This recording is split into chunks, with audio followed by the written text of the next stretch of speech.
Assim nos diz mais uma vez a palavra de Deus. Tem misericórdia de mim, ó Deus, segundo a tua benignidade. Apaga as minhas transgressões, segundo a multidão das tuas misericórdias. Lava-me completamente da minha iniquidade e purifica-me do meu pecado, porque eu conheço as minhas transgressões e o meu pecado está sempre diante de mim.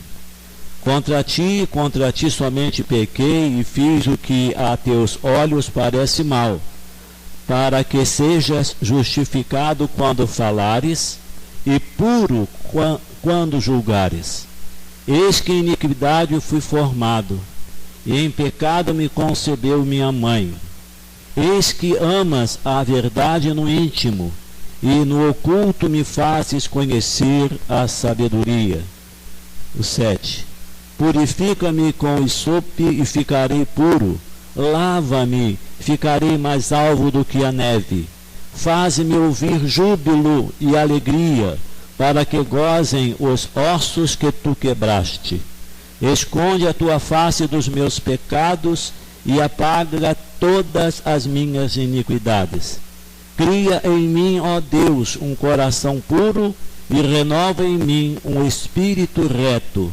Não me lances fora da tua presença e não retires de mim o teu Espírito Santo. Que Deus nos abençoe e aplique essa palavra aos nossos corações. Amém. Irmão, nós vamos nos ater nesta manhã a um título: Trabalhando os nossos sentimentos. Há algum tempo passado, eu não sei quantos anos, eu já trouxe aqui essa mensagem. Mas eu coloquei no meu coração aquelas mensagens que eu preguei aqui há 4, 5, 6, 10 anos passados, porque eu aprendi uma coisa interessante com o pastor Levi. Interessante.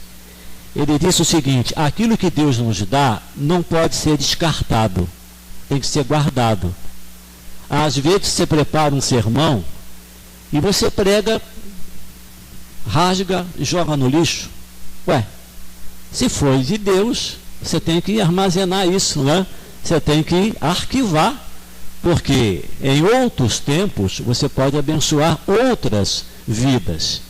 E nessa manhã vamos trabalhar nesse tema porque é muito importante, já que estamos vivendo dias assim difíceis, né?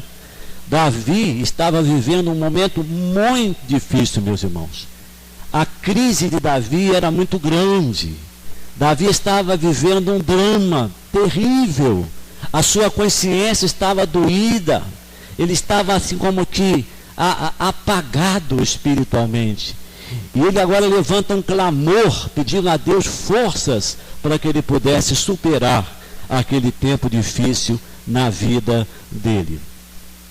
E o Salmo 51, aqui na parte A, ele levanta o clamor assim, quer ver?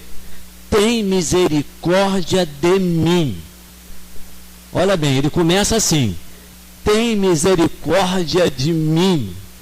Ele era carente, como eu sou, e como todos nós somos carentes de misericórdia. Todo dia, né? Somos carentes de misericórdia.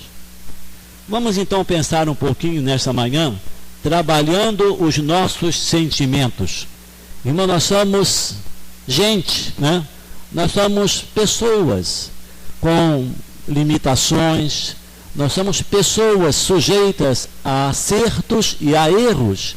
Nós somos pessoas e, porque somos pessoas, temos limites, né? Temos que entender e conhecer o nosso limite. E quando a gente se depara com isso, a gente tem que clamar, né? Pedir a Deus misericórdia, tenha piedade, me ajuda, né? Me ajuda. Muito bem. Somos assediados, meus amados, rodeados por sentimentos em nosso viver. Isso é verdade. Eles podem serem bons ou ruins, de acordo com aquilo que temos feito ou deixado de fazer. Interessante. Nós somos sediados, nós estamos cercados por sentimentos, né, diversos. Talvez por algo que nós fizemos, ou talvez por algo que nós deixamos de fazer e que deveríamos ter feito. E isso nos traz dificuldades. O texto que nós lemos é conhecido da igreja. Davi estava vivendo um tempo difícil, porque ele havia feito algo que não deveria ter feito. E este algo que ele fez, que não deveria ter feito, trouxe uma certa inquietação para a sua vida de comunhão com Deus. E a sua vida pessoal também ficou muito abalada. Muito bem. Então vamos pensar agora que nós temos que trabalhar com a ajuda de Deus, pedir a ajuda do Espírito Santo e trabalhar esses sentimentos. Sentimentos, como disse, que os quais nos rodeiam todo dia, constantemente. A pastoral dessa manhã, os irmãos já leram a pastoral, alguns não, né? Alguns nem vão ler, mas quem já leu ou vai ler em casa, a gente fala alguma coisa sobre a nossa fragilidade, né? Existem pessoas que têm um espírito jovem, está cheio de tempo, de anos, mas ele está sempre com aquele espírito jovial, né? Sempre levantando a cabeça e acreditando que ele não se entrega.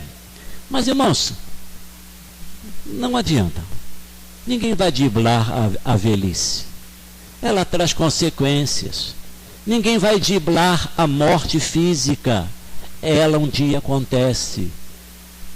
Talvez, para alguns, não, porque se vier o arrebatamento, como sempre digo, não vai experimentar a morte física.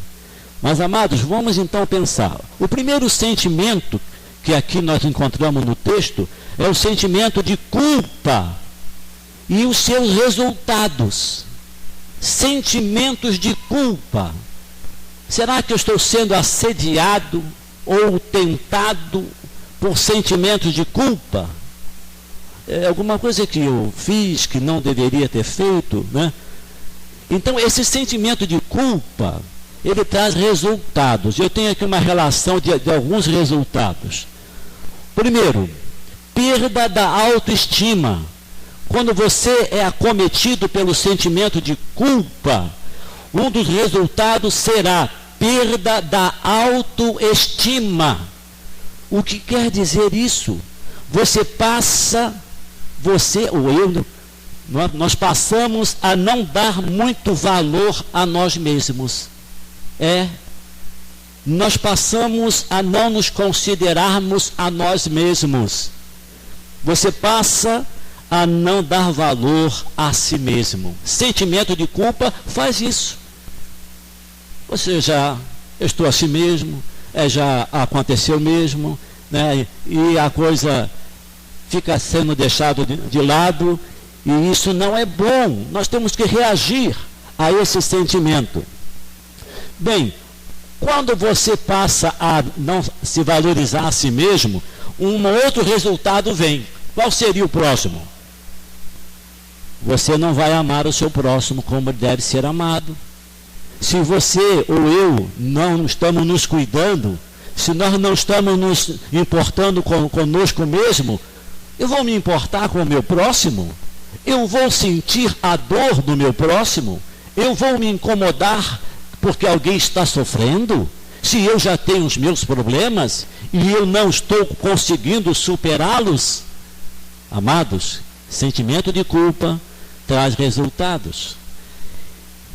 Em segundo lugar, meus amados irmãos, um outro resultado é a autocondenação ou a punição.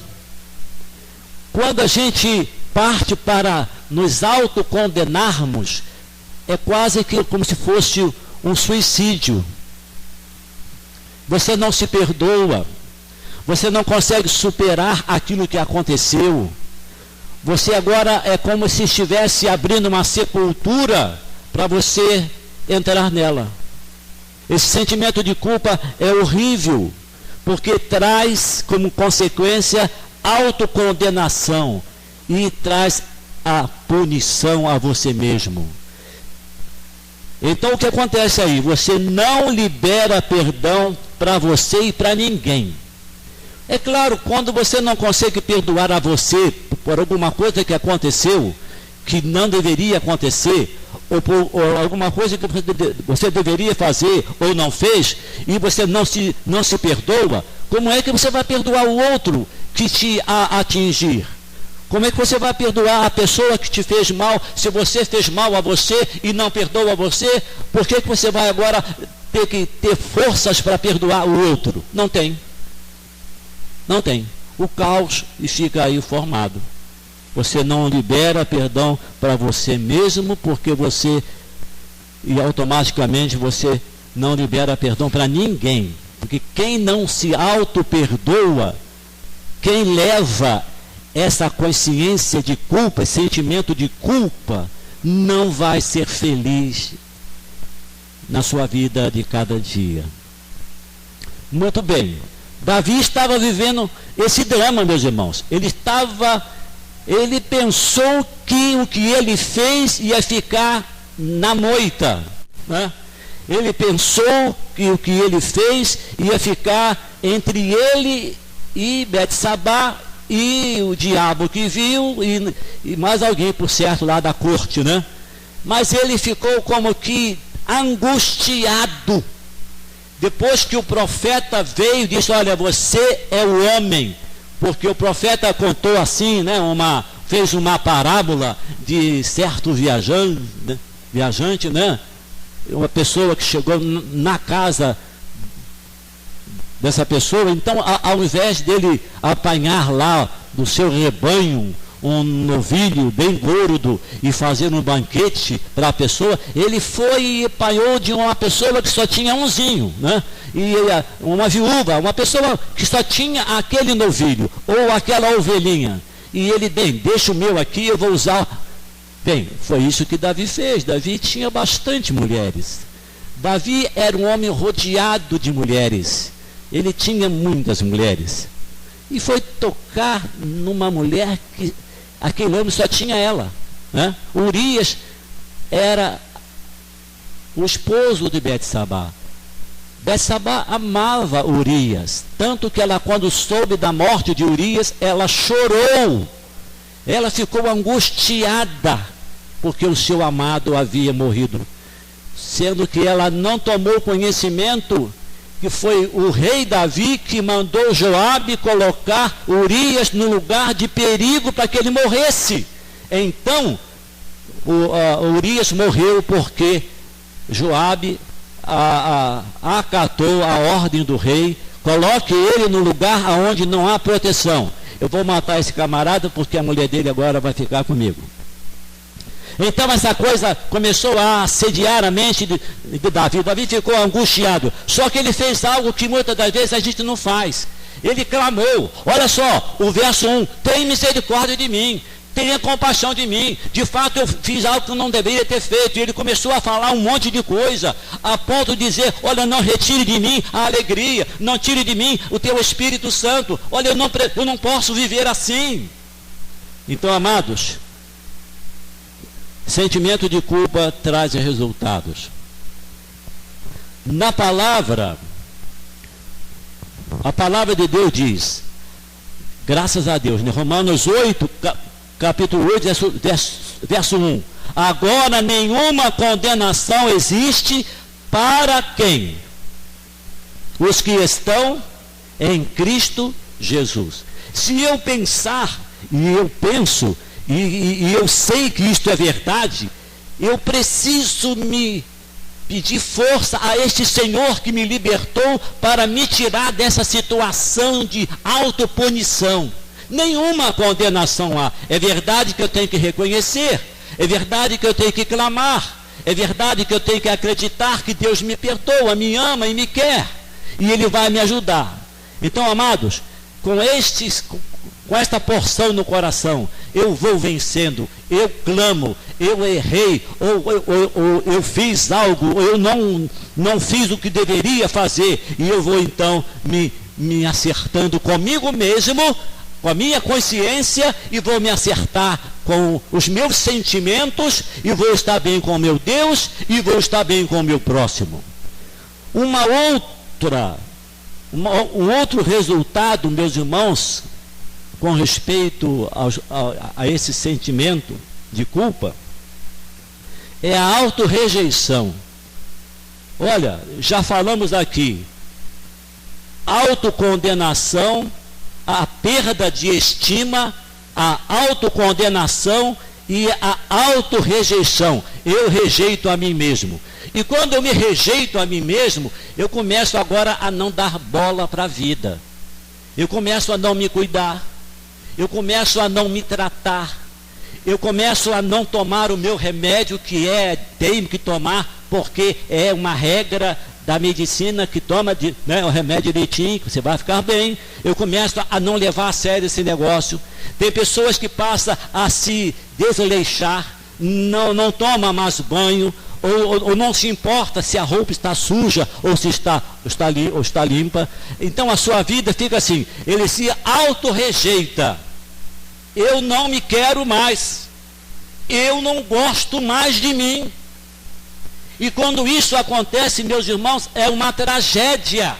É por isso que muita gente chega ao suicídio. Para mim não tem mais jeito. Mas tem todo jeito. Porque o Deus da Bíblia é o Deus que estende a mão para quando nós estamos caídos e prostrados, e quando clamamos, Ele nos ouve, Ele nos ajuda e Ele nos abençoa. Então, meus irmãos, rejeitar a si mesmo não é bom. Se alguma coisa aconteceu, e eu estou muito abalado por causa disso, e eu agora começo a deixar que essas reações venham sobre mim, então eu passo agora a me rejeitar, eu não serei mais feliz nessa vida em lugar nenhum. Olha só o que diz a palavra de Deus, eu não achei o verso lá. De maneira alguma os lançarei fora. Já aqueles que vêm a mim, jamais os lançarei fora. Eu não os rejeitarei. Amados, imaginem só, se Pedro, quando rejeitou a Cristo, negou a Cristo, ele poderia se fazer o que Judas fez, procurar uma árvore, botar uma corda no pescoço, bem, a vida para mim acabou. Eu traí o meu melhor amigo, eu neguei o meu melhor amigo, eu neguei, apesar que já havia dito o Senhor que ele estaria fazendo isso. Mas, amado, então ele se humilhou, ele se quedou, ele chorou, ele procurou um cantinho para chorar. E às vezes, irmãos, eu preciso de um cantinho para chorar. Não esse choro de desespero, mas esse choro de clamor, esse choro de alguém que quer alcançar de Deus as misericórdias, e que a alegria volte para o meu coração, e que aquela força do Senhor que estava em mim volta, e eu não vou mais me rejeitar, porque eu me amo, porque Deus me ama, porque eu tenho que amar as pessoas. Certo? Muito bem, amados. Então são essas reações acontecem quando a gente se deixa levar por coisas assim, coisas que fizemos ou que não deveríamos ter feito.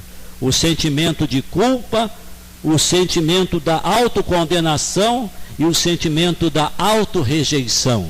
Isso tudo é coisa doente. Coisa doente. E nós precisamos trabalhar esses momentos, pedir força a Deus para trabalhar esse momento. Vamos ver aqui em segundo lugar, meus irmãos, trabalhando os nossos sentimentos. Sentimentos de valor e de autoestima. Agora sim, viramos a moeda. Sentimentos de valor e de autoestima. Olha só, queridos, quando eu começo agora a olhar para este lado, eu vou alcançar vitória. Eu vou alcançar aquilo que Deus quer que eu alcance para a minha vida. Primeira coisa, fomos criados à imagem de quem? De Deus. Gênesis 1, 26, 27. Se eu pensar que Deus me criou à imagem dele, ele me criou para vencer. Ele me criou para ser feliz.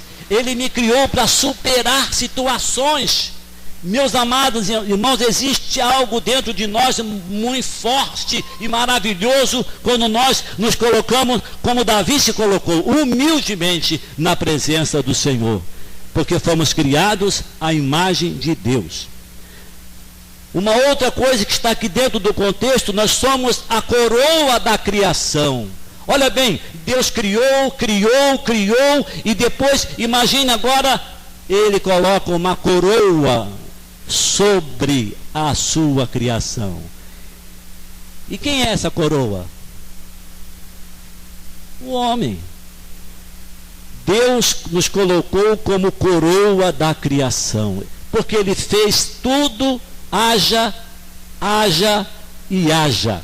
Mas quando Ele chegou na hora de criar o ser humano, Ele disse: façamos o homem à nossa imagem e a nossa semelhança. Que é algo tremendo, meus amados irmãos. Então agora o homem é a coroa da criação, e por isso ele tem condições de superar, de vencer, de ir avante e de alcançar vitórias. Lá em Gênesis capítulo 1, verso 28, 29 e 30, não vou ler tudo. Foi-nos dado domínio sobre a terra. E vocês sabem disso, está lá. Deus colocou tudo à disposição do homem para que dominasse. Domine sobre as aves do céu, sobre os peixes, sobre os répteis, que o homem domine. Mas, amados irmãos, aconteceu uma coisa estranha. O homem não conseguiu dominar-se a si mesmo. E aí ele transgrediu, e aí ele se afastou, e aí ele ficou enfraquecido, e aí ele começou a perder. Mas Deus, na sua infinita misericórdia, Ele sempre trabalhou para restaurar a alegria do homem. Olha, vamos ver o texto desta manhã. Deus, por certo, devolveu a Davi o que ele havia perdido. Devolveu a alegria, devolveu o vigor, né? Porque olha só o que ele vai dizer aqui na sequência.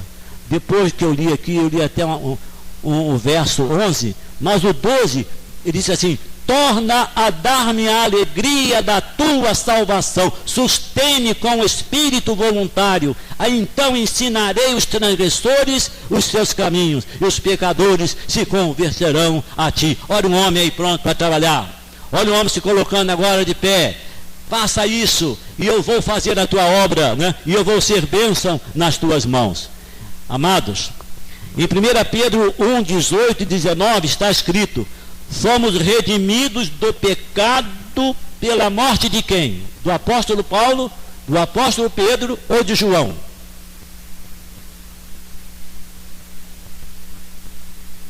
Fomos redimidos do pecado pela morte de quem?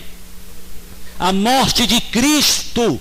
É lá em 1 Pedro 1, 18 e 19 está escrito: porque não foste com ouro e nem com prata que fostes resgatados da vossa vã maneira de viver, mas foi pelo precioso sangue de Cristo. Então, meus irmãos, que coisa maravilhosa, resgatados.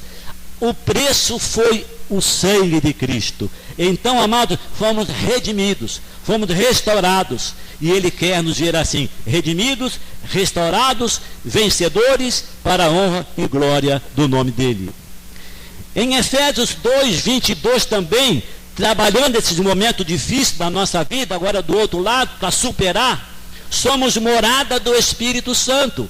Bem, mas pastor, se eu cometer um delito, alguma coisa que não deveria cometer, ou que eu deveria fazer e não fiz, e agora o que será de mim? Amado, não se esqueça, você é casa de Deus.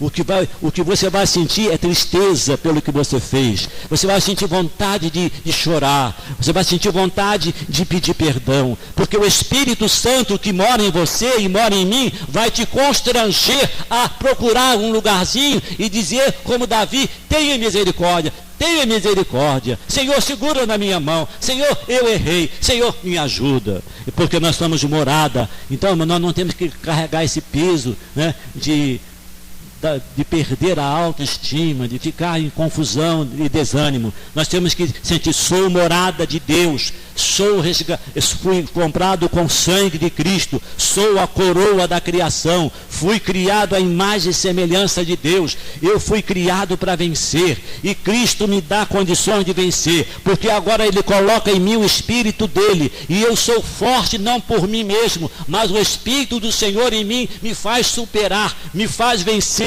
me faz caminhar. E ainda para irmos para o final, dentro desse contexto da vitória, da superação, temos a eternidade preparada para nós. Irmãos amados, João 14, verso de 1 a 3 diz isso: na casa do meu pai há muitas moradas. E então, em meio às crises, em meio a essas dificuldades todas, eu preciso então me arrepender e saber que eu tenho uma eternidade preparada, feliz para mim, não pelos meus méritos, mas por alguém que me valorizou, alguém que me amou e me ama, e vai cuidando de mim a cada dia. Então, amados, quando acontecer isso comigo e com você, porque estamos sujeitos de um deslize ou coisa semelhante, nós temos que clamar, pedir ajuda, chorar, fazer como Pedro, né? E procurar as misericórdias de Deus, que são abundantes para conosco. E para concluir, meus amados irmãos, dentro desse contexto de trabalhando os nossos sentimentos, Davi fez isso, e Davi alcançou vitória. Que nós tenhamos sentimento de valor por causa de todo o bem de Deus em nosso favor. Que nós tenhamos sentimento de valor por causa de todo o bem que Deus fez por nós e faz em nosso favor. Então, amados, conforme está na nossa pastoral de hoje, né? Vamos sentir, temos limite? Temos. Dificuldades? Também. Mas o Senhor é por nós. Isso foi sempre assim, na história da humanidade. Olha lá para trás, para quem lê a Bíblia toda, já leu, irmãos, os grandes homens de Deus tiveram dificuldades. Os mais santos tiveram dificuldades. É claro, eles superaram as dificuldades, né? E Deus está sempre com eles. Eu gosto muito de citar o profeta Elias. Imagine, Elias que nem a morte física experimentou, passou e foi arrebatado. Elias teve um momento de crise tão grande, meus irmãos, que ele ficou com medo de Jezabel. E ele fugiu, e ele se escondeu numa caverna. Ele andou durante 40 dias, e ele foi caminhando e se escondeu lá naquela caverna, com medo, porque Jezabel disse que ia matar ele, porque ele venceu a batalha ali, naquele desafio com os profetas de Baal. Mas então Elias, o homem que orou para não chover, e não choveu 3 anos e 6 meses. Elias, um homem cheio da graça, um homem cheio do Espírito, ele teve um momento de crise, e ele agora procura o quê? Uma caverna para se esconder. Mas olha, o Deus de Davi era o Deus de Elias. O Deus de Davi estava com ele. E vocês conhecem essa passagem, quando Deus vai lá e diz: Elias, o que você está fazendo aqui? Deus sabia, né? Elias, o que é que você está fazendo aqui, rapaz? Ah, não, porque só ficou eu, os profetas todos foram mortos, só ficou eu, e Jezabel queria pegar ele, né? Não, eu não tenho lá ainda 7.000 que não se dobraram aos pés de Baal. Volta, vá ao trabalho. Às vezes nós somos tomados por sentimento de que estamos só, de derrota, de que não tem mais jeito. Tem jeito, Deus quer que tenha jeito. Então nós vamos, irmãos, pedir, falar o que está aqui, ó. Eu não sei se é o meu caso, o caso do irmão.